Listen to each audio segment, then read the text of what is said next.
اوپر ذرا سی بھی تنقید برداشت نہیں کر سکتے۔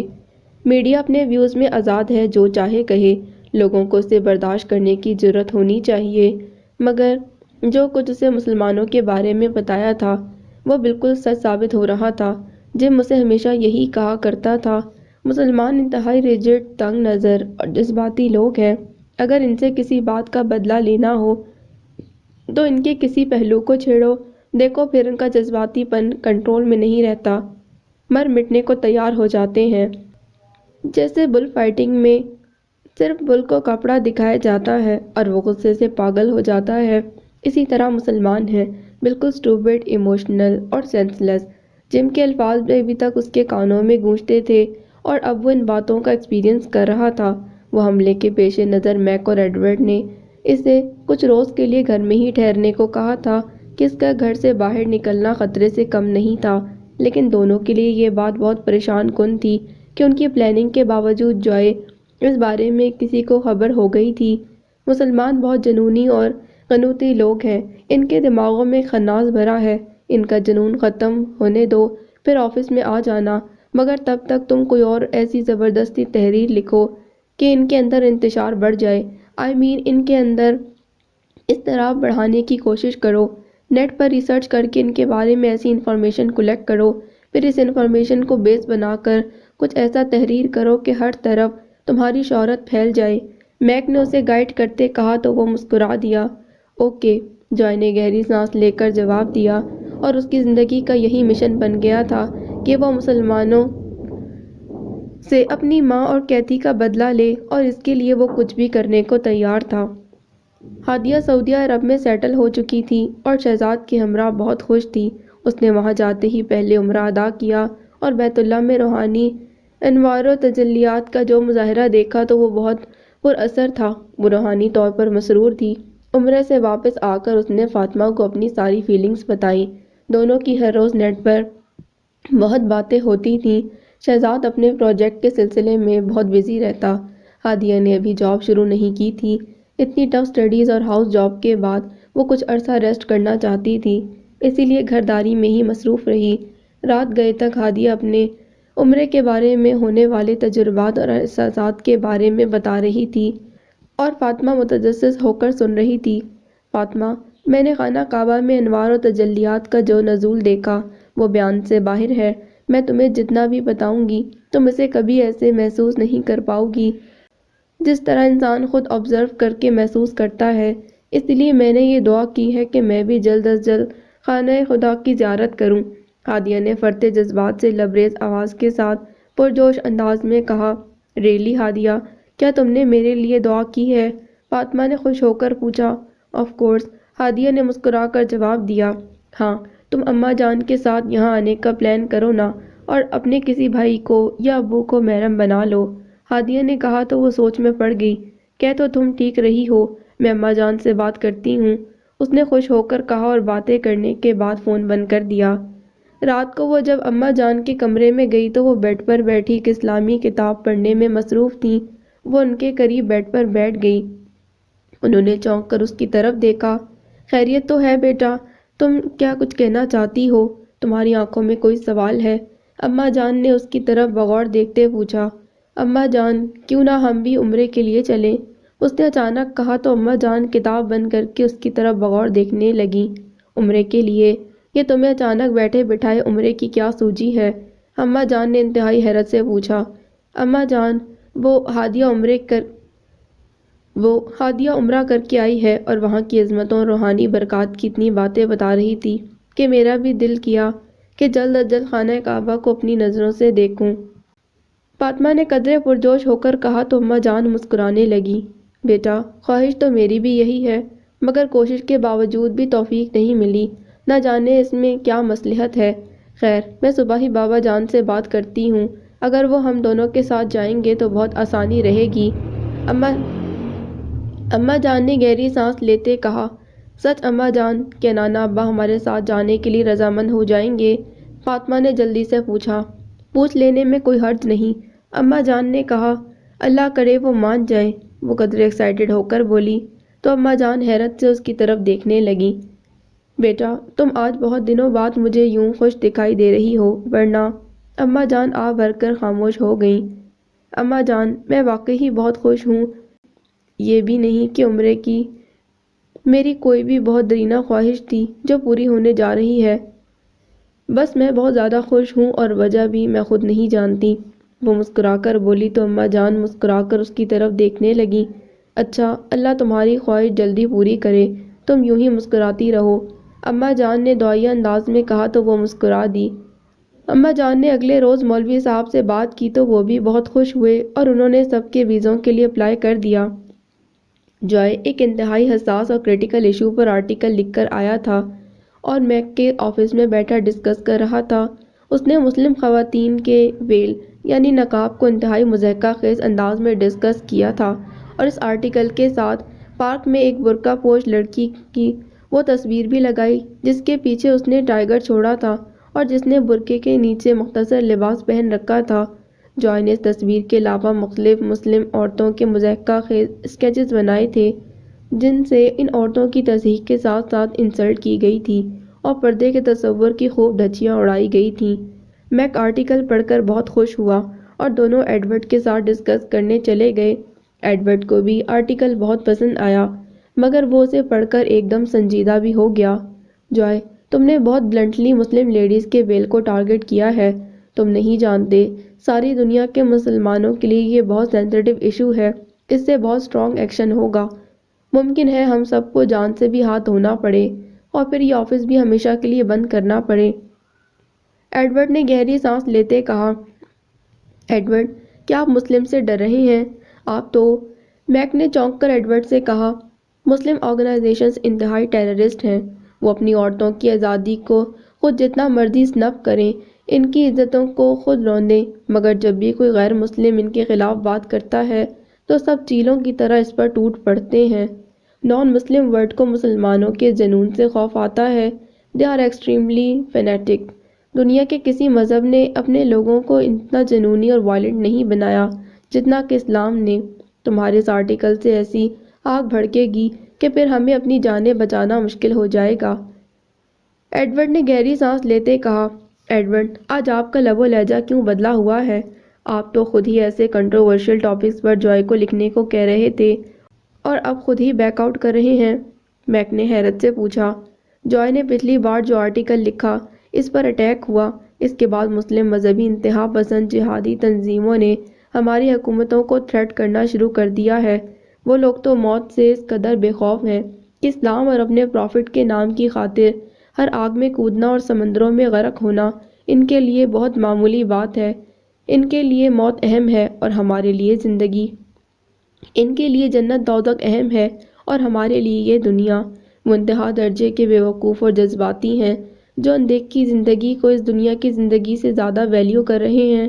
اپنے جسموں کے ساتھ بم باندھ کر کسی کو اڑانا ان کے لیے بہت معمولی واقعہ ہوگا مگر ہمارے لیے یہ سوچ ہی انتہائی خوفناک ہے۔ ایڈورڈ نے قدرے خوفزدہ لہجے میں اپنے چہرے پر ہاتھ پھیرتے کہا اور ٹیبل پر سے پانی کا گلاس اٹھا کر پیا۔ جوائے اس کے تاثرات دیکھ کر حیران ہو رہا تھا۔ کچھ روز پہلے یہ شخص اسلام دشمنی میں کس قدر کٹر تھا اور مسلمانوں کو تباہ کرنے کے پلانز بنا رہا تھا، اور اب اسلام سے انتہائی خوفزدہ ہو کر گھبرائے ہوئے لہجے میں باتیں کر رہا تھا۔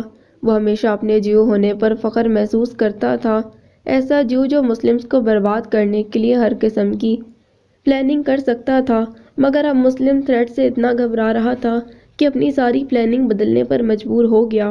ایڈورڈ یہ آرٹیکل پوری دنیا میں تہلکہ مچا دے گا، میں تو کہتا ہوں اسے فوری طور پر شائع کروا دو۔ میک نے قدرے خفگی سے ایڈورڈ کی طرف دیکھتے کہا، تمہارے خیال میں کیا یہ میری خواہش نہیں، جبکہ میں یہ اچھی طرح جانتا ہوں کہ اس آرٹیکل کے شائع ہونے سے دنیا میں کیا ری ایکشن ہوگا، اس سے ہمارے اخبار اور کمپنی کا کتنا مالی فائدہ ہوگا۔ سب کچھ جاننے کے باوجود بھی میں ریلکٹنٹ ہوں، تو اس کے پیچھے کتنی بڑی بات ہوگی اور ریزنز کتنی اسٹرانگ ہوں گی، تم سوچ بھی نہیں سکتے۔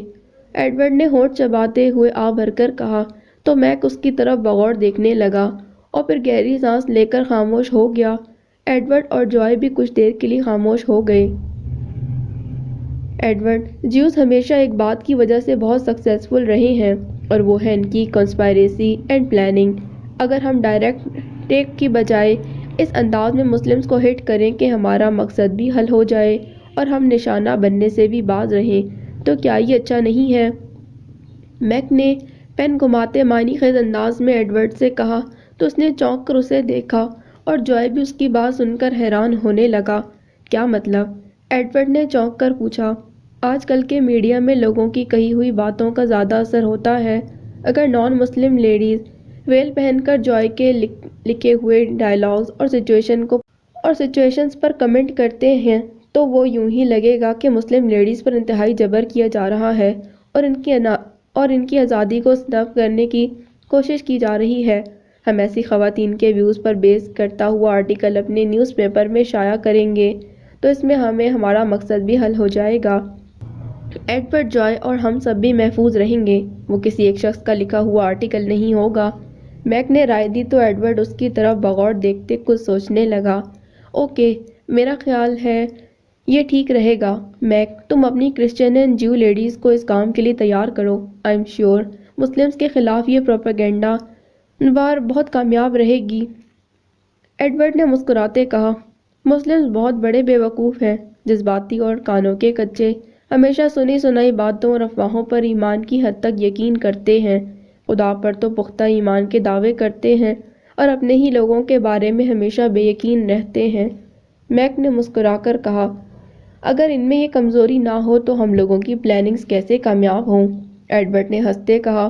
جوائے بھی ان کی باتیں سن کر مسکراتا رہا۔ پھر میک اسے سارے ٹرکس اپنے آفس میں لے جا کر سمجھانے لگا۔ تمہارے اندر جو مسلمز کے خلاف لاوا ابل رہا ہے اس کو بجھے ہوئے زہر میں تبدیل کر دو۔ بجھے ہوئے زہر میں آلودہ کیا ہوا نائف ابلتے ہوئے لاوے کا ہی کام کرتا ہے۔ فرق صرف اتنا ہے کہ لاوے کو دیکھ کر دنیا خوفزدہ ہو جاتی ہے اور نائف پر لگا زہر دکھائی نہیں دیتا، مگر وہ اتنا ہی خوفناک اور زہریلا ہوتا ہے کہ جس پر اس کا وار چل جائے وہ زندہ نہیں رہتا۔ میک نے اسے معنی خیز انداز میں سمجھایا تو وہ اس کی باتیں بغور سننے لگا۔ اس کے چہرے پر حیرت اور شش و پنج کے تاثرات نمایاں ہونے لگے۔ میرے کہنے کا مطلب ہے تم اندر سے یعنی دل میں مسلمانوں کے لیے زہر کی حد تک خطرناک ہو جاؤ، مگر باہر سے یوں ظاہر کرو جیسے تم ان کے دوست اور خیر خواہ ہو۔ مسلمان فوراً دوسروں پر اعتبار کر لیتے ہیں۔ ان کے اندر گھس کر ان کی کمزوریاں جاننے کی کوشش کرو اور پھر یہ سوچو کہ ان کو کیسے ایکسپلائٹ کیا جا سکتا ہے۔ میک نے اسے سمجھاتے کہا تو جوائے کی آنکھیں چمکنے لگیں۔ وہ تعریفی انداز میں اس کی طرف دیکھنے لگا۔ مائی ڈیئر، انسان کو اپنے مقصد حاصل کرنے کے لیے ہر قسم کی ٹرکس اپلائی کرنی چاہیے۔ کیا تم نے کبھی ہیومن برین کو دیکھا ہے؟ کتنا کمپلیکیٹڈ اسٹرکچر ہے، اس کا کچھ سمجھ میں نہیں آتا۔ اسی طرح اس کے اندر جنم لینے والی سوچیں ہیں جو دوسرے ذہن سے کبھی نہیں ملتی۔ اپنے ذہن کو اپنے قبضے میں کرو۔ تم اپنے برین کی سوچوں کو جن ٹریکس پر ڈالو گے وہ ویسا ہی سوچے گا۔ اپنے مائنڈ کو ٹرکی بناؤ گے تو ایسے ٹرکس بتائے گا کہ تم خود حیران رہ جاؤ گے۔ تم اپنے مائنڈ کو ڈیول ورک شاپ بنا لو، پھر دیکھنا کیسی شرارتی اور امیزنگ تھاٹس تمہارے ذہن میں آئیں گی۔ میک نے کہا اور جوائے اس کی باتیں سن کر مرعوب ہونے لگا۔ دونوں فیوچر پلاننگ کرنے لگے۔ فاطمہ نیٹ پر ہادیہ کے ساتھ چیٹنگ میں مصروف تھی کہ ہادیہ کو ایک ضروری کام سے تھوڑی دیر کے لیے آف لائن ہونا پڑا۔ فاطمہ بنت اسلام کے آئی ڈی سے میسنجر پر بات کر رہی تھی کہ اچانک جوائے کی نظر اسلام پر پڑی۔ اسے بنت کا مطلب معلوم نہیں تھا، لیکن اسلام پڑھ کر اس نے خود بخود اندازہ لگا لیا کہ جو کوئی بھی ہے اس کا اسلام کے ساتھ گہرا تعلق ہے، ورنہ نوجوان لڑکے لڑکیاں اپنے رومانٹک آئی ڈی رکھنا پسند کرتے ہیں۔ جوائے نے اسے ہائے لکھا۔ بنت اسلام کو معلوم نہ ہو سکا کہ وہ لڑکا ہے یا لڑکی۔ اس نے بھی اسے جواب میں ہائے لکھا۔ جوائے نے اس کے نام کا مطلب پوچھا۔ دی ڈاٹر آف اسلام، اسلام کی بیٹی۔ بنت اسلام نے مسکرا کر اسے لکھا۔ جوائے کو معلوم ہو گیا کہ وہ کوئی لڑکی ہے۔ فاطمہ نے اس سے اس کے بارے میں پوچھا۔ اس نے کچھ سوچتے بتایا کہ وہ ایک ینگ لڑکی ہے اور جرمنی میں رہتی ہے۔ تم نے اپنا نام جوائے کیوں رکھا ہے؟ فاطمہ نے حیرت سے پوچھا۔ اس لیے کہ تم میرا نام دیکھ کر خوش ہو کر مسکرا دو۔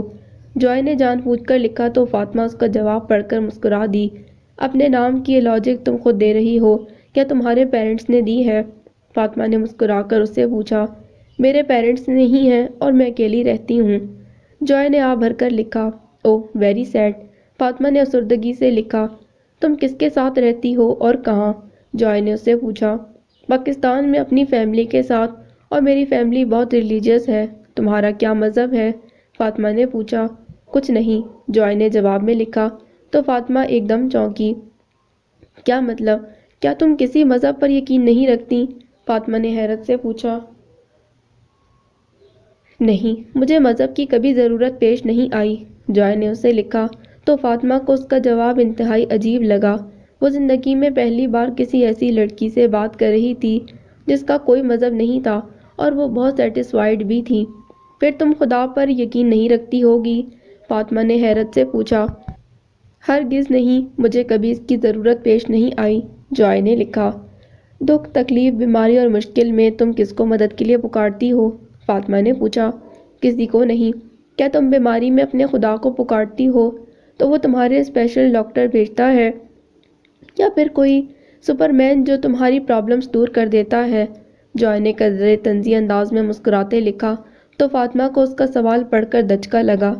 ہمارا خدا ہماری کس کس طرح مدد کرتا ہے، شاید تم کبھی اس پر یقین نہیں کرو گی، کیونکہ انسان جب کسی بات کو ماننا چاہتا ہے تو اس کی سینکڑوں ریزنز وجوہات دیتا ہے، اور اگر نہ ماننا چاہے تو ہزاروں ریزنز کو نہ مانے۔ اس لیے میں تم سے اپنے خدا کے بارے میں بحث نہیں کرنا چاہتی۔ فاطمہ نے اسے لکھا تو جوائے کو اس کا جواب کچھ عجیب سا لگا، کیونکہ اس نے سن رکھا تھا مسلم بہت ریجڈ اور پوزیسو ہوتے ہیں، اپنے مذہب، خدا یا نبی صلی اللہ علیہ وآلہ وسلم کے بارے میں کوئی بات نہیں سن سکتے۔ اس کا دل چاہ رہا تھا وہ اسے کسی طرح ٹیز کرے، اسے کچھ ایسا کہے کہ وہ اریٹیٹ ہو جائے، مگر میک نے اسے جس طرح گائیڈ کیا تھا، وہ مسلمز کے اندر گھس کر مسلمز کے راز جاننے کی کوشش کرے، ان کی کمزوریوں اور خامیوں کو اچھی طرح سمجھے اور پھر انہیں ایکسپلائٹ کرے۔ اسی لیے اس نے کچھ سوچتے اپنے آپ کو ہائپر نہ ہونے دیا۔ کیا تم اپنے خدا سے بہت محبت کرتی ہو؟ جوائے نے اس سے پوچھا۔ ہاں، اس میں کوئی شک نہیں، وہ مجھ سے اور میں اس سے محبت کرتی ہوں، فاطمہ نے لکھا۔ او ریئلی، سو اسٹرینج، وہ تمہیں کیسے محبت کرتا ہے؟ کیا وہ تمہیں حق کرتا ہے؟ جوائے اپنے آپ کو زیادہ ریزسٹ نہ کر سکا اور اسے ٹیز کرنے کے لیے جملہ لکھ دیا۔ تمہیں اس کے وجود کا، اس کے نام کا اور اس کی ہستی کا پتہ ہی نہیں، تو تمہیں کیا بتاؤں کہ وہ کیسے محبت کرتا ہے؟ اس لیے تم اس کے بارے میں کچھ ڈسکس نہ کرو تو بہتر ہے، فاطمہ نے اسے قطعیت سے لکھا۔ اوکے، پھر تم اپنے بارے میں کچھ بتاؤ۔ تم مجھے بہت اچھی لگی ہو اور میں تم سے فرینڈشپ کرنا چاہتی ہوں، کیا تم مجھ سے دوستی کرو گی؟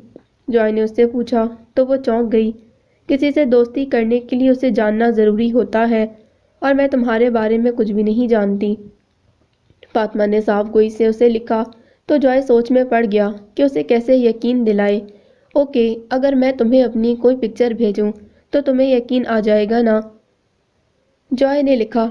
آئی ڈونٹ نو کہ مجھے تم پر ٹرسٹ کرنا چاہیے یا نہیں، فاطمہ نے اسے لکھا۔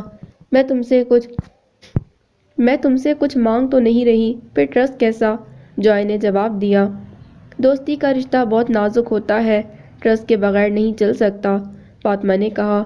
پھر بتا دو کہ تم مجھ پر کیسے ٹرسٹ کر سکتی ہو، جوائے نے پوچھا۔ تم مجھ سے جھوٹ کبھی مت بولنا، تم جو بھی ہو مجھے صاف صاف بتا دو، فاطمہ نے لکھا۔ تو جوائے اس کا جواب پڑھ کر سوچ میں پڑ گیا کہ اسے کیسے یقین دلائے۔ اس نے اپنے موبائل میں سے کیتھی کی مسکراتی پکچر اسے سینڈ کر دی۔ کیتھی کی اسمائل بہت خوبصورت تھی اور اس کا خوبصورت چہرہ کھلی کتاب کی طرح تھا۔ فاطمہ نے اس کی تصویر دیکھی تو مسکرا دی۔ کیا تم اب بھی مجھ پر یقین کرو گی؟ جوائے نے مسکرا کر پوچھا۔ ہاں، کیونکہ تمہاری آنکھوں میں بہت سچائی ہے، تم جیسی انسان جھوٹ نہیں بول سکتی، فاطمہ نے مسکرا کر لکھا۔ تو جوائے بہت خوش ہو گیا، اس کا تیر نشانے پر لگا تھا، وہ فاطمہ کو بے وقوف بنانے میں کامیاب ہو گیا تھا۔ تصویر دیکھنے کے بعد فاطمہ کی ٹون بدل گئی، وہ اب دوستوں کی طرح سافٹ ٹون میں اس کے ساتھ بات کرنے لگی اور اسے اپنے بارے میں بتانے لگی کہ وہ ڈاکٹر ہے اور اسلام کے مختلف ٹاپکس پر ریسرچ کر کے لیکچرز دیتی ہے، خاص طور پر مسلم خواتین کو اسلام کے بارے میں اویئرنیس دیتی ہے۔ فاطمہ نے اسے تفصیل سے بتایا اور اس کے بارے میں پوچھنے لگی۔ میں آرٹسٹ ہوں اور پینٹنگز بناتی ہوں، جوائے نے صرف اپنے بارے میں اتنا ہی بتایا اور وہ اس کی پینٹنگز کے بارے میں مختلف سوالات کرنے لگی۔ جوائے بھی باتوں باتوں میں اس سے اسلام کے بارے میں سوالات کرنے لگا۔ فاطمہ کو یوں لگا جیسے وہ اسلام میں انٹرسٹ لے رہی ہو، شاید اس لیے اس کے بارے میں جاننے کی کوشش کر رہی ہو، اسی لیے اس نے اسلام کے بارے میں گائیڈ کرنے کا سوچا۔ دنیا میں صرف اسلام ہی ایسا ریلیجن کیوں ہے جو وائلنس سکھاتا ہے؟ یہ اپنے فالوورز کو ٹیررسٹ کیوں بنانا چاہتا ہے؟ کیا اس لیے کہ ساری دنیا پر ان کا رعب ہو؟ جوائے نے پوچھا۔ یہ نان مسلمز کا مسلم کے خلاف پروپیگنڈا ہے۔ اسلام امن کا مذہب ہے اور یہ دوسرے سب مذہبوں کا احترام سکھاتا ہے۔ 9/11 کے بعد نان مسلمز نے مسلمانوں کو ٹیررسٹ کہہ کر ان کا امیج خراب کرنے کے لیے ان کو بدنام کرنا شروع کر دیا ہے۔ فاطمہ نے اسے لکھا تو جوائے اس کی بات پڑھ کر چونکا۔ یہ تو اتنا بڑا فیکٹ ہے جس سے تم انکار کر رہی ہو، جوائے نے اسے لکھا۔ یہ جتنا بڑا فیکٹ ہے اتنا بڑا جھوٹ ہے۔ ایک دن ضرور آئے گا جب ساری دنیا کے سامنے اس جھوٹ کی حقیقت کھل جائے گی، کیونکہ جھوٹ نے ایک نہ ایک دن کھل کر رہنا ہوتا ہے۔ فاطمہ نے اسے لکھا۔ تمہارے خیال میں اسلام بالکل بے قصور ہے؟ کیا ٹیررسٹ اسلام کے نام پر سوسائیڈل بامبنگ کر کے دنیا میں خوف نہیں پھیلا رہے؟ اس وقت پورا ورلڈ ان کی وجہ سے پریشان ہو رہا ہے اور تم ان کو ڈیفینڈ کر رہی ہو، جوائے نے اسے لکھا۔ کیوں ڈیفینڈ نہ کروں؟ کیونکہ میں حقیقت کو اچھی طرح جانتی ہوں۔ مجھے ایک بات بتاؤ، اس وقت دنیا میں 40 سے زیادہ مذاہب ہیں، جن میں عیسائیت پہلے نمبر پر، دوسرے پر اسلام، اور صرف امریکہ میں ہر سال 20,000 لوگ مسلمان ہو رہے ہیں، اور اسی طرح اسلام یورپ میں اور مغرب میں بہت تیزی سے پھیل رہا ہے۔ کیوں تمہارے خیال میں کیا لوگ اپنے پیسفل ریلیجن چھوڑ کر وائلنٹ اور ٹیررسٹ بننے کے لیے اسلام قبول کر رہے ہیں؟ فاطمہ نے پوچھا تو جوائے ایک دم چونک کر بوکھلا گیا اور سوچ میں پڑ گیا۔ ہرگز نہیں، کبھی سارا یورپ مل کر مسلمانوں کو بروٹس، کلرز، فنڈامنٹلسٹ، فیسسٹ اور نہ جانے کیا کچھ کہتا ہے۔ اسلام کو اپنے لیے بہت بڑا خطرہ سمجھ کر the European defence league and the united state defence league اپنے نوجوانوں سے ممبرشپ لے رہی ہیں کہ یہ کہہ کر کہ اسلام انتہا پسندی ہمارے حقوق، ہماری آزادی اور ہماری زندگیوں کے لیے بہت بڑا خطرہ ہے۔ کیوں اتنی بڑی سپر پاورز کو اسلام سے ہی کیوں خطرہ ہے؟ دنیا میں اور بھی تو مذاہب ہیں، صرف سب اسلام سے ہی کیوں ڈر رہے ہیں؟ فاطمہ نے خفگی سے پوچھا تو جوائے کے پاس اس کی بات کا کوئی جواب نہ تھا۔ وہ کافی دیر خاموش رہا تو فاطمہ نے اسے اپنا ای میل بھیجا کہ اگر اسے جواب مل جائے تو اسے بتا دے۔ جوائے کو اس کے سوال نے بہت بری طرح بوکھلا دیا تھا اور وہ بے حد کنفیوز ہو رہا تھا۔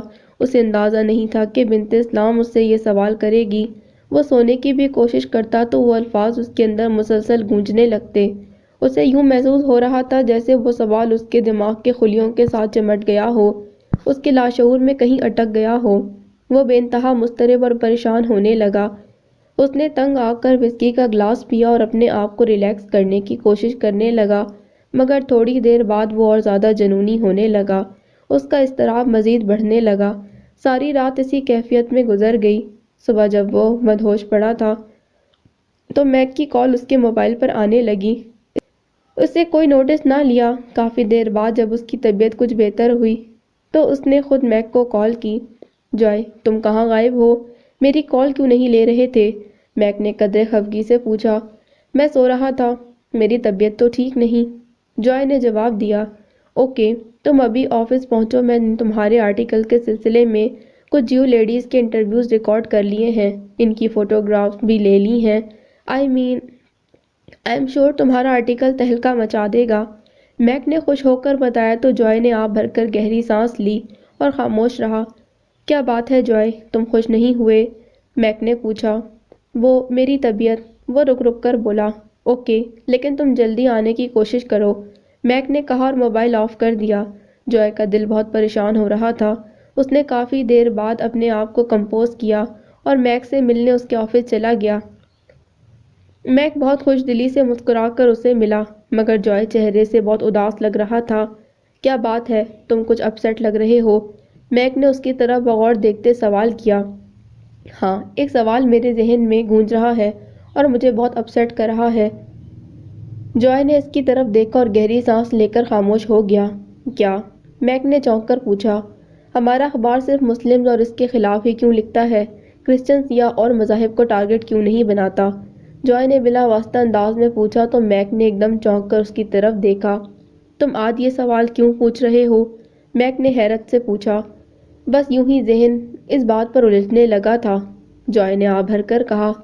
میں نے تمہیں کہا تھا کہ اپنے ذہن کو ٹرک سوچنے پر لگاؤ، نہ کہ الٹے سیدھے سوالات میں الجھنے کو۔ میک قدرے درشت لہجے میں بولا۔ کیا ذہن کی سوچیں انسان کے اپنے بس میں ہوتی ہیں؟ بس ایک سوال ذہن میں پیدا ہو گیا تو میں نے آپ سے پوچھ لیا، جوائے نے گہری سانس لیتے کہا۔ اپنے ذہن کو ایسی باتیں سوچنے سے روکو ورنہ… میک نے خفگی سے کہا۔ ورنہ کیا؟ جوائے نے حیرت سے پوچھا۔ اکثر ایسی الٹی سیدھی باتیں ذہن کا فطور بن جاتی ہیں اور پھر انسان جنونی اور پاگل ہو جاتا ہے، میک نے غصے سے کہا۔ جیسے جنونی مسلمز ہوتے ہیں؟ جوائے نے سوال کیا تو میک نے چونک کر اسے دیکھا۔ آج تم مجھے واقعی بہت اپسیٹ لگ رہے ہو، جاؤ گھر جا کر آرام کرو، جب تمہارا دماغ رائٹ ٹریک پر آ جائے تو پھر میں تم سے بات کروں گا، میک نے خفگی سے کہا اور فائلز اٹھا کر آفس سے باہر چلا گیا۔ جوائے حیرت سے اسے دیکھتا رہ گیا۔ میں نے کوئی عجیب یا مشکل سوال نہیں پوچھا جو میک یوں غصے میں آ گیا ہے۔ مجھے سمجھ نہیں آ رہا کہ میرے سوال میں ایسی کیا بات ہے کہ میک کا رویہ اور لب و لہجہ مجھ سے فوراً بدل گیا ہے۔ اس نے آ بھر کر سوچا اور آفس سے باہر چلا گیا۔ فریحہ اور شبینہ نے آہستہ آہستہ آمنہ کو اردو بولنا اور سمجھنا سکھا دیا تھا اور وہ خود بھی اردو بولنے اور سمجھنے کی کافی کوشش کرتی تھی۔ عبدالرحمن اپنے آرٹ اسکول میں کافی بزی رہتا اور آمنہ گھر میں جمیلہ، حاجرہ اور شبنم کے ساتھ مصروف رہتی۔ وہ جمیلہ کے کاموں میں ہاتھ بٹانے کی کوشش کرتی تو حاجرہ اور شبنم کو ناگوار گزرتا کہ اسے آئے ہوئے ابھی چند دن ہوئے ہیں اور وہ گھر کی مالکن بننے کے خواب دیکھ رہی ہے۔ انہوں نے تو کبھی جمیلہ کے کہنے پر بھی کوئی کام نہیں کیا تھا، جب دل چاہتا تو اپنی مرضی سے کام کرتی، ورنہ جمیلہ خود ہی کچن میں مصروف رہتی۔ جمیلہ خود صحت مند تھیں اور کام کرتے نہ تھکتی تھیں۔ آمنہ کو اتنے کام تو نہ آتے تھے مگر وہ پھر بھی سارا وقت اس کے ساتھ کچن میں چھوٹے موٹے کاموں میں مصروف رہتی۔ ان باتوں سے جمیلہ کے دل میں آمنہ کے لیے بہت محبت پیدا ہونے لگی تھی، اور جب جمیلہ اس کے فیور میں بولتی یا کسی مہمان کے سامنے اس کی تعریفیں کرتی تو وہ دونوں ناک منہ چڑھا کر ایک دوسرے کو دیکھتی رہتی اور وہاں سے اٹھ جاتی۔ آہستہ آہستہ انہوں نے باقاعدہ طور پر آمنہ کے خلاف محاذ بنا لیا، جس سے آمنہ بالکل بے خبر تھی۔ وہ تو ہر ایک کے ساتھ بہت محبت سے پیش آنے کی کوشش کرتی مگر ان لوگوں کے دلوں میں اس کے لیے کدورت بڑھتی جا رہی تھی، جس کا اظہار وہ گاہے بگاہے اپنے شوہروں کے سامنے کرتی تھیں۔ عبدالوہاب قدرے سنجیدہ مزاج انسان تھا اور ویسے بھی گھر کا بڑا ہونے کے ناطے وہ مسائل کو الجھانے کی بجائے سلجھانے کی کوشش کرتا۔ حاجرہ جب اس کے کان بھرتی تو وہ نرمی سے اسے سمجھاتا کہ وہ ان باتوں کو ایشو مت بنائے۔ آمنہ یہاں مہمان بن کر آئی ہے، جتنا عرصہ اس نے رہنا ہے اس کے ساتھ محبت سے پیش آؤ تاکہ وہ اس وقت کو ہمیشہ یاد کرے۔ مگر حاجرہ اس پر الٹا برس پڑتی کہ وہ خواہ مخواہ اس کی حمایت کر رہا ہے۔ وہ کوئی مہمان بن کر نہیں آئی بلکہ وہ تو اس گھر کی مالکن بننے کے منصوبے بنا کر آئی ہے۔ حاجرہ کی اس بات پر عبدالوہاب غصے میں آ جاتا اور اسے ڈانٹنے لگتا۔ وہ اسے چڑھانے کے لیے اس پر الزامات لگانے لگتی کہ وہ بھی اپنے بھائی کی طرح آمنہ کی گوری چمڑی اور شکل پر مرنے لگا ہے۔ نہ جانے اس میں کیا سحر ہے کہ وہ سب کو اپنا عاشق بنا لیتی ہے۔ عبدالوہاب کو اس کی باتیں سن کر بے انتہا غصہ آتا اور وہ غصے میں پاؤں پٹکتا باہر چلا جاتا۔ حاجرہ غصے میں بڑبڑاتی رہ جاتی۔ عبدالرؤف شوقین مزاج اور دل پھینک طبیعت کا مالک تھا۔ وہ تو پہلے ہی آمنہ کو بھرپور نظروں سے دیکھنے کا عادی تھا اور گاہے بگاہے شبنم کے سامنے عبدالرحمن کی خوش قسمتی کے قصیدے پڑھتا کہ عبدالرحمن کتنا خوش نصیب ہے، اتنی خوبصورت اور خوبصیرت بیوی ملی ہے، اس کا بس چلے تو وہ بھی باہر کے ملک جا کر میم کر کے لائے۔ شمیم پہلے ہی معمولی شکل و صورت کی تھی مگر اتنے فیشن کرتی تھی کہ ہر وقت اس کا چہرہ میک اپ سے اٹا رہتا۔ ڈارک کلرز کی لپسٹک لگا کر وہ گھر میں گھومتی رہتی۔ وہ اپنی کم صورتی کو میک اپ کی رنگ برنگی شیڈ سے کور کرنے کی کوشش کرتی مگر پھر بھی آمنہ کے سامنے اپنے آپ کو کمتر محسوس کرتی تھی، اور جب عبدالرؤف آمنہ کے حسن اور سادگی کی تعریفیں کرتا تو وہ خود بخود کمپلیکس میں آ جاتی۔ وہ وقتی طور پر تو عبدالرؤف کے ساتھ لڑ جھگڑ کر خاموش کروا دیتی مگر اندر ہی اندر آمنہ سے جلتی رہتی۔ اس کا بس نہ چلتا تھا کہ کس طرح آمنہ کو گھر سے باہر پھینک دے، اور یہی احساسات ہاجرہ کے بھی تھے۔ دونوں بیٹھ کر اس کے خلاف چہمہ گوئیاں کرتیں اور اس کے وہاں سے جانے کے لیے خوب دعائیں کرتیں۔ بھابی، خدا کے لیے کچھ ایسا کرو کہ یہ بلا یہاں سے چلی جائے، ورنہ ہم اپنے گھروں سے ہاتھ دھو بیٹھیں گی اور گھر والوں سے بھی۔ ہر بندہ اس کی تعریفیں کرتا نہیں تھکتا۔ اماں کو دیکھو، کیسی اس کی محبت میں پاگل ہو رہی ہے، اسے تو ہم دکھائی ہی نہیں دیتی۔ عبدالرؤف الگ سے دیوانہ بنا بیٹھا ہے۔ نادانستہ شبنم کے منہ سے نکلا تو حاجرہ نے ایک دم چونک کر اسے دیکھا۔ ہے واقعی؟ حاجرہ نے حیرت سے آنکھیں پھیلاتے ہوئے کہا۔ او ہو، میرے منہ سے نکل گیا۔ اس نے بوکھلا کر بات چھپانے کی کوشش کی۔ مجھے تو پہلے ہی عبدالرؤف پر شک تھا، کئی بار میں نے خود اسے آمنہ کو گھورتے دیکھا ہے۔ میں سمجھی شاید میرا وہم ہے، مگر اب یقین ہو گیا ہے۔ حاجرہ نے آہ بھر کر کہا تو شبنم کی آنکھوں سے ٹپ ٹپ آنسو گرنے لگے۔ بھابی، خود سوچو، جس عورت کا شوہر اس کے سامنے دوسری عورت کی شان میں قصیدے پڑھتا ہو، اس کی خوبصورتی پر مرتا ہو، تو اس عورت کے دل میں کیا گزرے گی؟ میں تو بہت بڑی آزمائش سے گزر رہی ہوں، جسے صرف میں ہی جانتی ہوں، اور میرا دل۔ شبنم نے سسکی بھرتے کہا۔ ہاں، میں تمہارے دل کی حالت کو اچھی طرح سمجھ رہی ہوں۔ کیا کروں، عبدالوہاب بھی اس کی حمایت میں بولتا ہے۔ حاجرہ نے آہ بھر کر کہا۔ کیا وہ بھی؟ شبنم حیرت سے چلائی۔ ارے نہیں، وہ ہمدردی میں بولتا ہے، محبت تو وہ مجھ سے ہی کرتا ہے۔ حاجرہ نے معنی خیز انداز میں آنکھیں گھماتے طنزاً کہا۔ ہاں، پہلے سب ہمدردی کرتے تھے، پھر ہمدردی محبت میں بدلنے لگی ہے۔ بھابی، یہ لڑکی 1 سال یہاں رہی تو میں اور تم اس گھر سے فارغ۔ ابھی سے کچھ کر لو، خدا کے لیے، ورنہ ہم دونوں کہیں کی نہ رہیں گی۔ شبنم نے سر پر ہاتھ رکھ کر دہائی دیتے کہا تو حاجرہ نے گھبرا کر اس کی طرف دیکھا اور گہری سوچ میں ڈوب گئی۔ ہاں، اب کچھ کرنا ہی پڑے گا۔ سن، یہاں پیر صاحب کی جو درگاہ ہے، وہاں جا کر جو بھی منت مانگے، دعا ضرور پوری ہوتی ہے۔ آج جمعرات بھی ہے، چل وہاں جا کر دعا کرتی ہیں۔ حاجرہ نے رائے دی تو شبنم چونک کر اس کی طرف دیکھنے لگی۔ نہیں، میں نے ایک بار وہاں جا کر منت مانی تھی، وہ پوری نہیں ہوئی، وہ پھر میں کبھی نہیں گئی۔ شبنم نے منہ بنا کر کہا۔ تم نے نہ جانے کیسے دعا کی ہوگی، میں نے تو آج تک جتنی دعائیں کی ہیں اور منتیں مانگی ہیں، وہ سب پوری ہوئی ہیں۔ تم میرے ساتھ چلنا، دیکھتی ہوں اب کی بار کیسے منت پوری نہیں ہوگی۔ حاجرہ نے قدرے رعب سے کہا۔ ٹھیک ہے، پھر سپیر میں ہی چلتے ہیں۔ عبدالرؤف عبدالوہاب کو اس بات کی خبر نہ ہونے دینا، خواہ مخواہ پیچھے پڑ جائیں گے کہ درگاہوں پر اکیلی کیا کرنے گئی تھیں۔ حاجرہ نے منہ بنا کر کہا۔ ٹھیک ہے، میں تیاری کرتی ہوں، شبنم نے اٹھتے ہوئے کہا۔ آمنہ کچن میں جمیلہ کے ساتھ مصروف تھی اور اس نے روٹی بنانی سیکھ لی تھی، اور وہ روٹی بنانا سیکھ رہی تھی۔ بار بار روٹی کو خراب کرتی، پھر اس کا پیڑا بناتی، پھر روٹی بیلتی۔ جمیلہ اس کو دیکھ دیکھ کر ہنس رہی تھی اور آمنہ منہ بنا کر روٹی بنانے لگی۔ بالآخر اس نے چھوٹی سی روٹی بنائی جو نہ گول تھی نہ چکور اور نہ ہی مثلث، مگر جمیلہ نے اسے بہت سراہا اور اس کی حوصلہ افزائی کی، مسکرا کر اس کے سر پر پیار دینے لگی۔ تم فکر نہیں کرو، واپس جانے تک تم بہت اچھی روٹی بنانا سیکھ لو گی، جمیلہ نے مسکراتے کہا۔ واپس کہاں؟ آمنہ نے حیرت سے پوچھا۔ اپنے ملک جرمن، جمیلہ نے سر پر ہاتھ رکھ کر سوچتے کہا۔ جرمنی واپس؟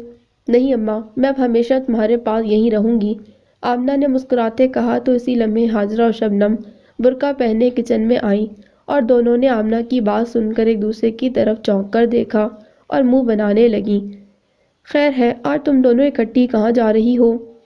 جمیلہ نے حیرت سے پوچھا۔ اماں، ہم پیر صاحب کی درگاہ شریف پر جا رہی ہیں، حاجرہ نے تنک کر جواب دیا۔ کیوں، کون سی آفت آ پڑی ہے کہ تم دونوں اکٹھی جا رہی ہو؟ جمیلہ نے منہ بنا کر پوچھا۔ اماں، تم تو کھوج میں ہی پڑی رہتی ہو، جا رہی ہیں تو کوئی مسئلہ ہی ہے نا، مگر نہ بھئی، یہاں تو تفتیشیں مکمل کراؤ پھر کہیں جاؤ، حاجرہ نے خفگی سے کہا۔ ارے حاجرہ، کیوں بگڑ رہی ہو؟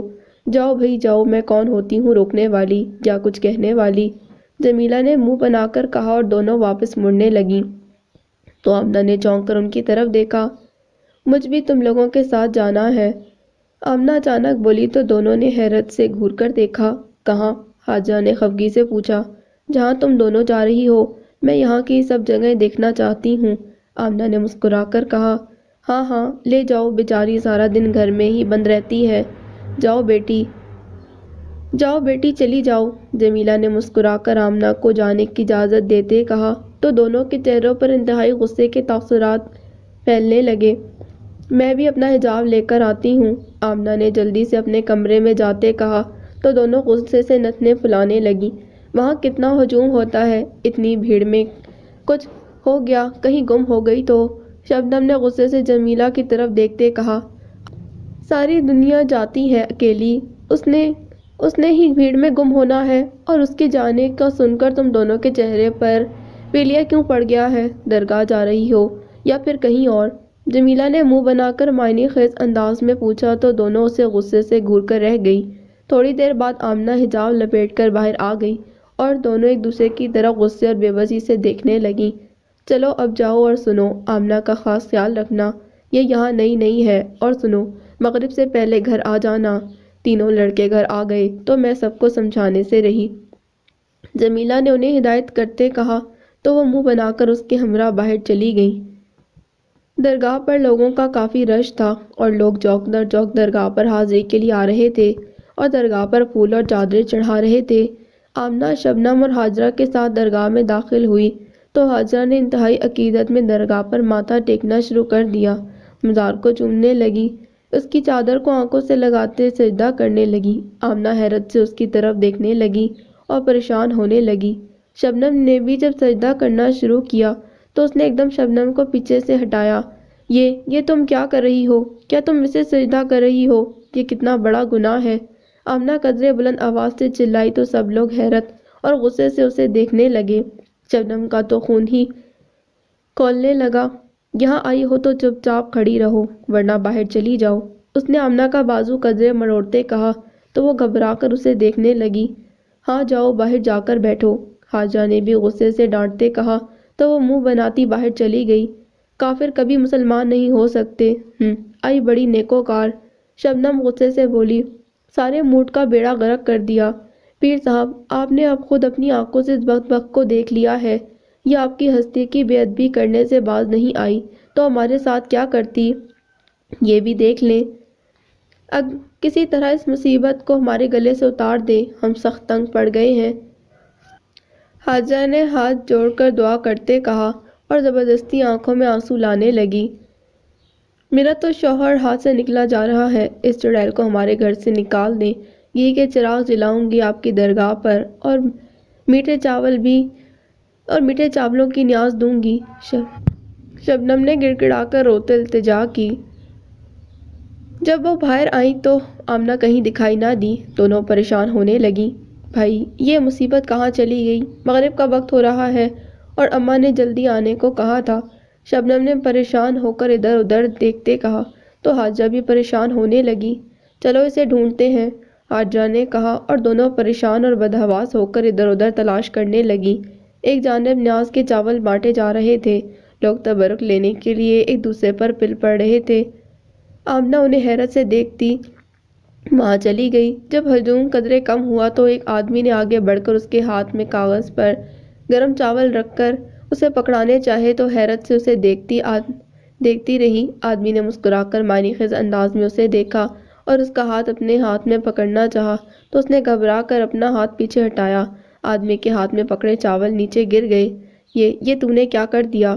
کتنا بڑا گناہ کیا ہے، تبرک کو نیچے گرا دیا، خدا کی پناہ تجھے خدا غارت کرے، آدمی غصے سے بولا تو وہاں موجود لوگ بھی اسے برا بھلا کہنے لگے۔ آمنہ حیرت سے ان کی طرف دیکھنے لگی۔ حاجرہ اور شبنم گھبرائی ہوئی وہاں آئیں تو آمنہ کو وہاں دیکھ کر چونکی۔ تم یہاں کھڑی کیا کر رہی ہو؟ حاجرہ نے گھبرا کر آمنہ سے پوچھا، کیا یہ تمہارے ساتھ آئی ہے؟ اگر اسے ساتھ ہی لانا تھا تو درگاہ کے آداب تو سکھا کر لاتی، بدبخت نے تبرک کے چاول نیچے گرا دیے، اس آدمی نے غصے سے کہا تو دونوں گھبرا کر اپنے کانوں کو ہاتھ لگا کر توبہ توبہ کرنے لگیں۔ اللہ معاف کرے، اتنا بڑا گناہ ہے، توبہ توبہ، دونوں نے اسے غصے سے گھورتے کہا تو وہ گھبرا گئی۔ گناہ؟ میں نے کیا گناہ کیا ہے؟ آمنہ نے پریشان ہو کر پوچھا۔ تم نے تبرک کے چاول نیچے گرا دیے، حاجرہ نے غصے سے پوچھا۔ وہ کیا ہوتا ہے؟ اس نے حیرت سے پوچھا تو دونوں نے بوکھلا کر ایک دوسرے کی طرف دیکھا۔ لوگ جس کو تبرک کا ہی نہیں پتا اسے درگاہ پر لے آئیں۔ ارے بی بی، یہ نیاز کے چاول ہیں، اللہ کے نام پر پیر صاحب کی درگاہ پر بانٹے جاتے ہیں، اس آدمی نے کہا۔ کیوں؟ آمنہ نے حیرت سے پوچھا۔ لو، اب اس کا جواب بھی میں دوں؟ جاؤ بی بی، اسے گھر لے جاؤ، ایسے شو پیس کو گھر میں رکھو تو بہتر ہے۔ وہ آدمی خفگی سے بولا۔ چلو آمنہ، یہاں سے گھر چلو، حاجہ نے اس کا بازو پکڑتے کہا تو دونوں اسے لے کر درگاہ سے باہر نکلیں۔ اب گھر جا کر اللہ سے معافی مانگنا، توبہ کرنا، جو گناہ تم نے کیا ہے۔ شبنم نے خفگی سے اسے کہا۔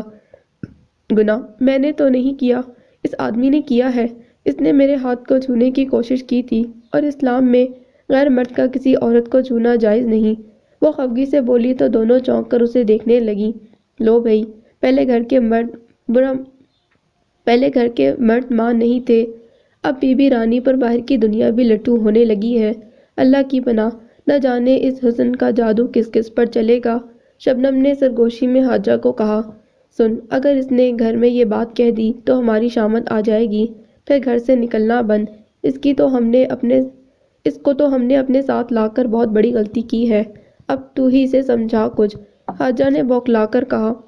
ہجوم میں ایسا ہی ہوتا ہے، غلطی سے ایک دوسرے سے ہاتھ ٹکرا ہی جاتے ہیں، ایک بات کو دوسرے سے نہیں کہتے، لوگ غلط مطلب نکال لیتے ہیں۔ تم بھی گھر جا کر کسی سے مت کہنا، عبد الرحمن سے بھی نہیں۔ شبنم نے لہجے کو نرم کر کے اسے سمجھاتے کہا۔ اوکے، وہ کہہ کر خاموش ہو گئی، لیکن شبنم اور ہاجرہ کے دل اندر ہی اندر خوفزدہ ہونے لگے۔ مغرب کی اذان سے پہلے ہی وہ گھر پہنچی تو جمیلہ صحن میں تخت پوش پر بیٹھی چھالیاں کتر رہی تھی۔ پان دان ان کے سامنے کھلا پڑا تھا۔ تینوں کو آتے دیکھ وہ خوش ہو گئیں۔ اچھا کیا مغرب سے پہلے ہی لوٹ آئیں، ابھی سب لوگ آنے ہی والے ہیں، جمیلہ نے کہا تو آمنہ قدرے تھکے انداز میں ان کے پاس بیٹھ گئی۔ اور سنا بیٹی، تمہیں درگاہ پر جانا کیسا لگا؟ جمیلہ نے مسکرا کر پوچھا۔ بہت برا، آمنہ نے منہ بنا کر جواب دیا تو تینوں نے چونک کر اسے دیکھا۔ کیوں؟ جمیلہ نے حیرت سے پوچھا۔ لوگ وہاں ایک قبر کو سجدہ کر رہے تھے۔ اسلام میں اللہ کے علاوہ کسی اور کو سجدہ کرنا بہت بڑا گناہ ہے، اور بہت سے لوگ وہاں پر گناہ کر رہے تھے، کیا ان کو اس بات کا پتہ نہیں ہے؟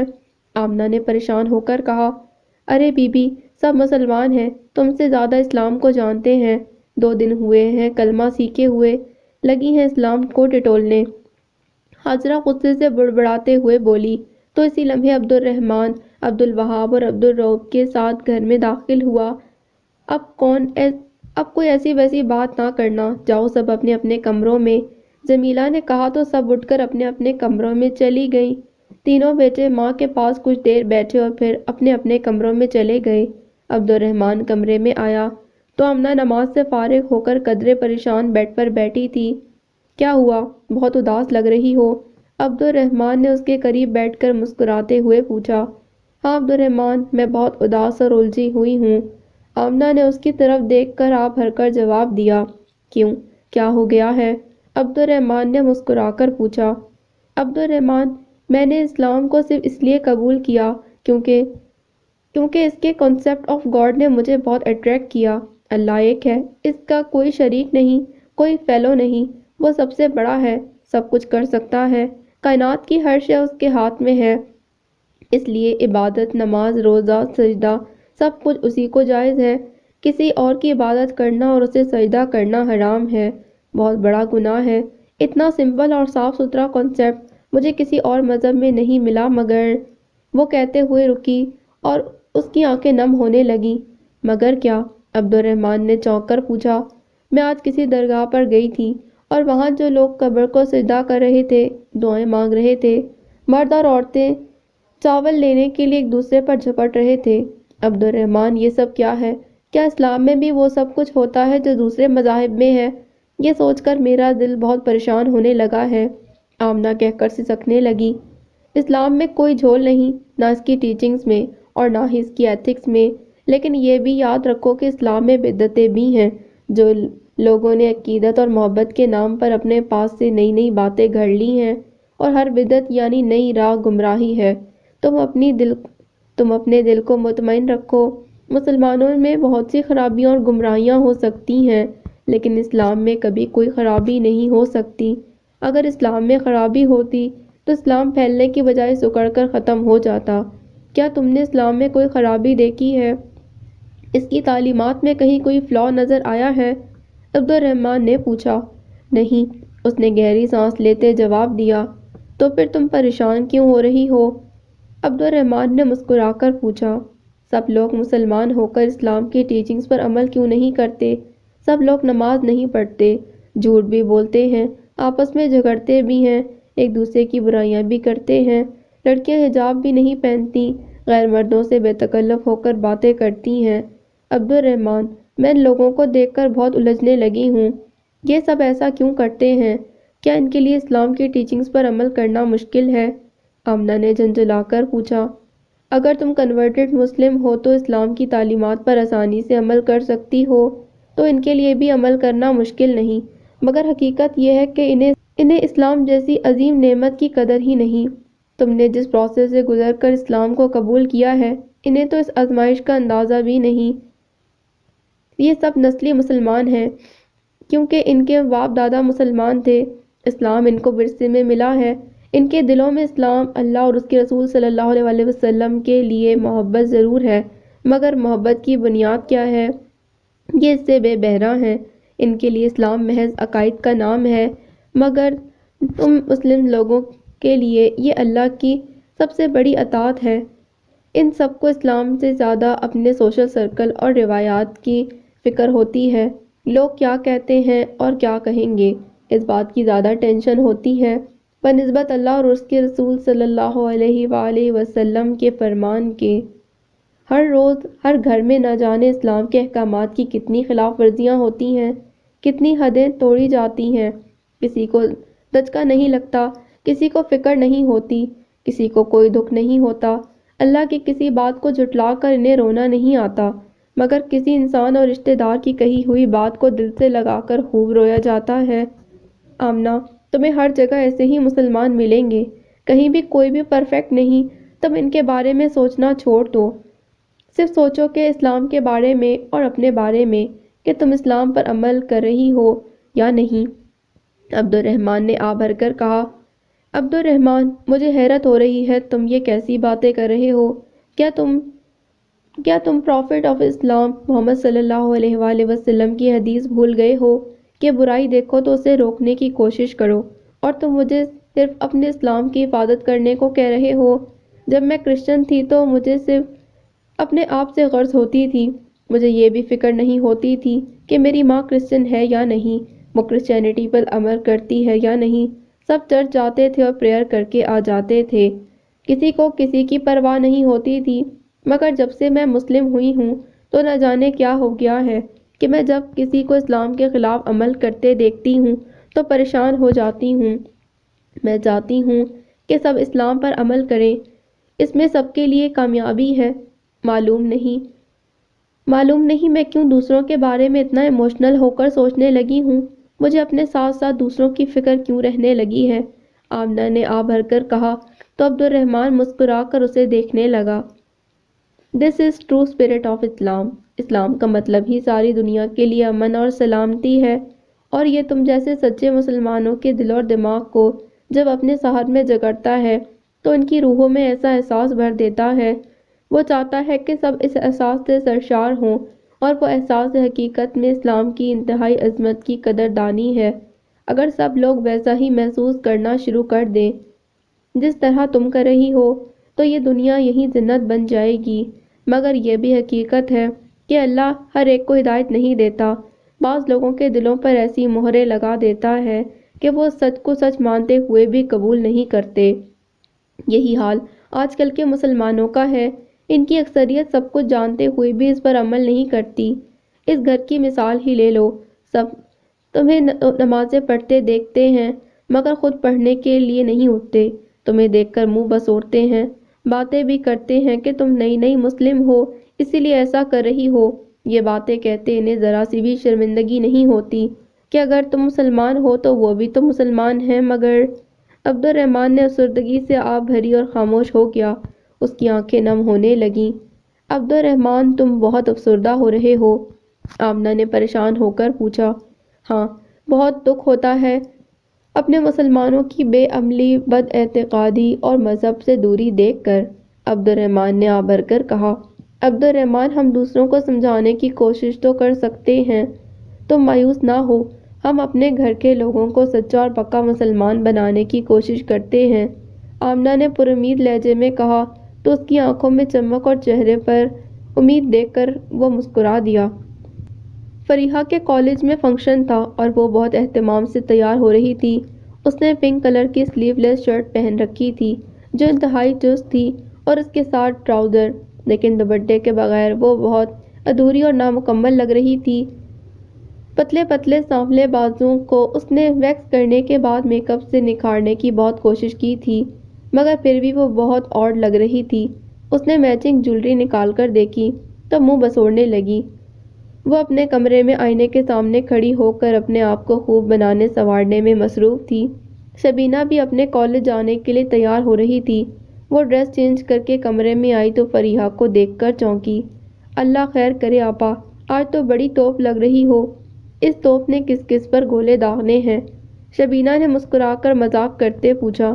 تمہیں مذاق سوچ رہا ہے اور میرا موڈ آف ہو رہا ہے، فریحہ نے منہ بنا کر جولری باکس ٹٹولتے کہا۔ کیوں، کیا ہوا؟ شبینہ نے چونک کر پوچھا۔ اس ڈریس کے ساتھ میچنگ جولری نہیں مل رہی، کیا کروں؟ فریحہ نے جولری باکس پرے دھکیلتے کہا۔ لاؤ میں دیکھتی ہوں، اور شبینہ جولری باکس میں سے جولری نکال کر دیکھنے لگی۔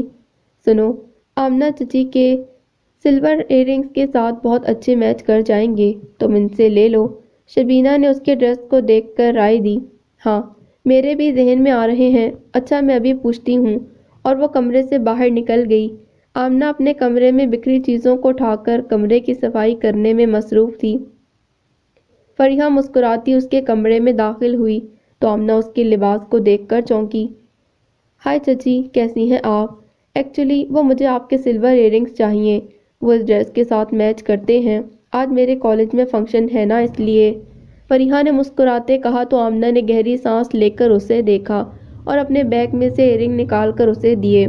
تھینک یو، فریحہ نے مسکرا کر کہا اور وہاں سے جانے لگی۔ سنو فریحہ، آمنہ نے اسے پیچھے سے آواز دی تو فریحہ نے مڑ کر اسے دیکھا۔ کیا تم یوں ہی یونیورسٹی جاؤ گی، حجاب کے بغیر؟ آمنہ نے حیرت سے پوچھا۔ حجاب اور اس ڈریس کے ساتھ؟ سو فنی، میں نے تو اس کے ساتھ دوپٹہ نہیں لینا، حجاب کیوں لوں گی، ساری بیوٹی خراب ہو جائے گی، فریحہ نے ہنستے ہوئے ہونٹ سکوڑ کر کہا۔ کیا تم مسلم عورت نہیں ہو، اور مسلم عورت کے لیے اللہ نے کیا حکم دیا ہے، کیا تم نہیں جانتی؟ آمنہ نے سنجیدگی سے کہا۔ کم آن چچی، سب جانتی ہوں، پلیز میرا موڈ خراب مت کریں، ہر وقت اسلام اسلام کی باتیں، ہمیں بھی سب کچھ پتہ ہے، پلیز آپ ہمیں اتنا سمجھانے کی کوشش مت کیا کریں، آپ بہت ہی ریجڈ ہیں، فریحہ نے غصے سے کہا اور ایئر رنگ بیڈ پر پھینک کر چلی گئی۔ آمنہ پریشان ہو کر دیکھنے لگی۔ اسے عبد الرحمن کی باتوں پر یقین آنے لگا۔ یہ لوگ خود جان بوجھ کر اسلام پر عمل نہیں کرنا چاہتے، اور جو عمل کرتے ہیں اسے ریجڈ کہتے ہیں۔ اسلام پر صرف اس حد تک عمل کرتے ہیں جب تک وہ ان کی زندگیوں، ان کے فیشنیبل لائف سٹائل اور خواہشات میں رکاوٹ نہیں ڈالتا۔ اسلام صرف ایک علامت، ایک شناخت بن کر رہ گیا ہے۔ اصل اسلام کہاں کھو گیا ہے؟ وہ آ بھر کر سوچنے لگی۔ فریحہ انتہائی غصے میں پاؤں پٹکتی ہوئی اپنے کمرے میں گئی تو ہاجرہ وہاں کھڑی شبینہ کے ساتھ باتیں کر رہی تھی۔ فریحہ کو منہ پھلائے دیکھ کر چونکی۔ کیا ہوا، سچ سنور کر اب منہ کیوں پھلا رہی ہو؟ ہاجرہ نے حیرت سے پوچھا۔ آمنہ چچی کی اسلامی نصیحتوں نے ہماری زندگی عذاب کر دی ہے، یہ نہ کرو وہ نہ کرو، یہ اسلام کے خلاف ہے، اف خدایا ہم کہاں جائیں، اب تو اپنے گھر میں ہی رہنا عذاب ہو گیا ہے، انہوں نے مسلم ہو کر ہمارے سر پر کوئی احسان نہیں کیا، اب ہمیں کیوں اپنے جیسا بنانا چاہتی ہیں، حجاب لو، دوپٹے کے بغیر کہاں جا رہی ہو؟ امی، آپ نے ہمیں کبھی منع نہیں کیا، یہ کون ہوتی ہیں ہم پر حکم چلانے والی؟ فریحہ نے غصے سے بولتے ہاجرہ کو کہا تو اس کے چہرے پر انتہائی غصے کے تاثرات نمایاں ہونے لگے۔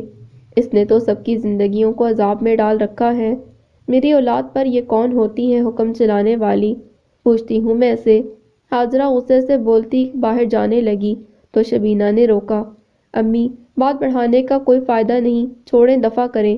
شبینہ نے کہا، تم اس کی زیادہ چہیتی مت بنو، جانے دو امی کو۔ فریحہ غصے سے بولی تو اسی وقت عبدالوہاب کمرے میں آیا۔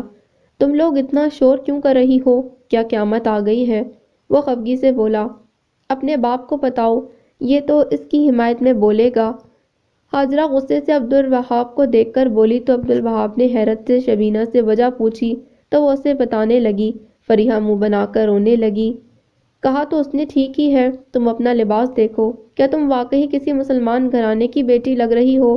تم لوگوں کو شرم آنی چاہیے کہ وہ ایک نو مسلم ہو کر تو مسلمانوں کو نصیحت کر رہی ہے، اسلام کی تعلیمات کے بارے میں بتا رہی ہے۔ فریحہ، تم نے آج مجھے بہت شرمندہ کرایا ہے، اور ہاجرہ، تم ماں ہو کر بیٹی کے لباس کے بارے میں تربیت نہیں کر سکی۔ تم جیسی مائیں ہی بچوں کو مذہب سے دور رکھ رہی ہیں اور بیزار بھی کر رہی ہیں۔ عبد الرحمن نے غصے سے سب کو ڈانٹا۔ ہاں ہاں، آپ کو تو موقع ملنا چاہیے اس کی حمایت میں بولنے کا، وہ خود وہاں نہ جانے کیا کچھ کر کے آئی ہے، آج ہمیں نیکی کے درس دینے بیٹھ گئی ہے، اور آپ اپنی بچیوں کے فیور کی بجائے اسے فیور کر رہے ہیں۔ ہاجرہ غصے سے بولی، اس کا ماضی جو کچھ بھی تھا، ہمیں اس کی فکر نہیں کرنی چاہیے، اب وہ جو کچھ ہے اسے دیکھ کر ہمیں شرم کرنی چاہیے۔ اور رہی بچیوں کے فیور کرنے کی بات، میں ان کو غلط باتوں میں کبھی فیور نہیں کروں گا۔ اگر فریحہ کو فنکشن میں جانا ہے تو دوپٹہ اوڑھ کر اور حجاب لے کر جائے، اور یہ بغیر آستینوں کے جو چترا پہنا ہوا ہے اسے اتار کر جائے۔ تم ماں بن کر اسے یہ نہیں بتا سکتی کہ عورت کا ستر کتنا ہوتا ہے؟ اگر تم نہیں بتا سکتی تو میں بتاتا ہوں کہ اس کا پورا بازو ننگا نہیں ہونا چاہیے سوائے ہاتھوں کے۔ عبدالوہاب نے غصے سے فریحہ کا بازو پکڑتے کہا تو فریحہ کو غصے کے ساتھ شرمندگی ہونے لگی۔ ہاجرہ کا پارا بھی ہائی ہونے لگا۔ آج تک آپ نے بچیوں کے ساتھ یہ رویہ نہیں اپنایا، اور اب آپ… ہاجرہ نے غصے سے دانت کچکچاتے کہا، میں نے خاموش رہ کر بہت بڑی غلطی کی، کبھی تم لوگوں کو نہیں روکا ٹوکا، اور آج تم نے میرا سر شرم سے جھکا دیا۔ آج کے بعد تم میں سے کوئی بھی حجاب کے بغیر گھر سے باہر نہیں جائے گا، یہ بات شبنم اور آسمہ کو بھی بتا دینا۔ عبدالوہاب نے غصے سے کہا اور کمرے سے باہر چلا گیا۔ میں فنکشن میں نہیں جاتی، اتنے شوق سے پہلی بار سلیو لیس شرٹ سلوائی ہے، مصیبت نے آج ہی لیکچر دینا تھا۔ فریحہ غصے سے بولتے ڈریس چینج کرنے واش روم کی طرف جانے لگی۔ ہاجرہ بھی غصے سے باہر چلی گئی۔ اوفو آپا، کیوں بات کا بتنگڑ بنا رہی ہو؟ اس ڈریس کے اوپر بڑا سا دوپٹہ لے لو گی تو کوئی قیامت آ جائے گی۔ شبینہ نے قدر نرمی سے کہا، اچھا، جو رات بھر میں بازوؤں کو ویکس کر کے صاف کرتی رہی، یہ میچنگ چوڑیاں اور کڑے لائی، یہ سب بڑے دوپٹے میں چھپ جائیں گی، اور اوپر سے حجاب لے کر بڑی اماں بن کر فنکشن میں جاؤں گی تو سب لوگ میرا کتنا مذاق اڑائیں گی۔ میں جاتی ہی نہیں، وہ غصے سے بڑبڑاتے ہوئے بولی۔ آپا، تمہیں لوگوں کی دوستوں کی باتوں کی فکر ہے، ابو کی ناراضگی کی کوئی فکر نہیں۔ شبینہ نے گہری سانس لیتے ہوئے کہا، ابو تو خواہ مخواہ جذباتی ہو کر بھڑک اٹھے ہیں، اور وہ بھی گوری میم کی باتوں میں آ کر، ورنہ آج تک تو ابو نے بھلا ہمیں کسی بات سے منع کیا ہے؟ فریحہ غصے سے بولی، نہ ابو نے غلط باتیں کہی ہیں اور نہ ہی آمنہ چچی نے، تمہارے ننگے بازوؤں کو دیکھ کر مجھے شرم آ رہی ہے، اور شرٹ کی فٹنگ تو دیکھو، سب کچھ بری طرح نمایاں ہو رہا ہے، معلوم نہیں تمہیں اس میں کیا اچھا لگ رہا ہے۔ سچ، جب تمہارا بازو پکڑ کر دکھا رہے تھے ابو، تمہاری ساری بغل صاف دکھائی دے رہی تھی، میں نے تو شرم سے نظریں ہی نہ اٹھائیں۔ شبینہ منہ بنا کر خفگی سے بولی، اچھا اچھا، اب تم بھی مجھے لیکچر مت دو، میں بھی اپنا اچھا برا خوب سمجھتی ہوں، سب کو میں ہی بے شرم اور بے پردہ دکھائی دینے لگی ہوں۔ اگر تمہیں سلیو لیس شرٹ کبھی نہیں جچتی تو اس میں میرا کیا قصور ہے؟ فریحہ نے خفگی سے منہ بنا کر کہا تو شبینہ نے اسے گھور کر دیکھا اور اپنی کتابیں اٹھا کر حجاب لیا، دوپٹے کو ٹھیک طرح سے لیا اور کمرے سے باہر چلی گئی۔